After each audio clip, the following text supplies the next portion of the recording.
பணப்புழக்கத்திற்கான விதிமுறைகளில் மத்திய அரசு மீண்டும் திருத்தம் செய்துள்ளது. பண மதிப்பு நீக்க நடவடிக்கையை அறிவித்த மத்திய அரசு டிசம்பர் 15ஆம் தேதி வரை குறிப்பிட்ட சில இடங்களில் மட்டும் பழைய 500 ரூபாய் நோட்டுகளை பயன்படுத்த அனுமதித்திருந்தது. இந்நிலையில் பெட்ரோல் நிலையங்களிலும் சுங்கச்சாவடிகளிலும் கருப்பு பணம் வெள்ளையாக்கப்படுவதாக வெளியான தகவலை அடுத்து அதற்கான விதிகளில் மேலும் சில கட்டுப்பாடுகளை விதித்துள்ளது. அதன்படி டிசம்பர் 15ஆம் தேதி வரை பெட்ரோல் நிலையங்களிலும் சுங்கச்சாவடிகளிலும் பழைய 500 ரூபாய் நோட்டுகளை பயன்படுத்த முடியும் என்ற அறிவிப்பை ரத்து செய்துள்ளது. பழைய 500 ரூபாய் மூலம் விமான டிக்கெட்டுகளை வாங்க முடியும் என்ற தளர்வும் நீக்கப்பட்டுள்ளது.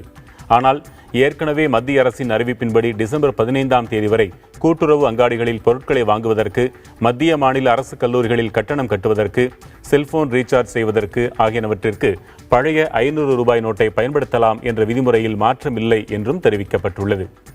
அரசு மருத்துவமனைகள், ரயில் பயணச்சீட்டு பெறுவதற்கும், பொது போக்குவரத்து துறை, பால் அங்காடிகள், மின்சார மற்றும் குடிநீர் கட்டணங்கள் உள்ளிட்டவற்றிற்கு பழைய 500 ரூபாய் நோட்டுகளை பயன்படுத்தலாம் என்ற அறிவிப்பு தொடரும் என்றும் குறிப்பிடப்பட்டுள்ளது.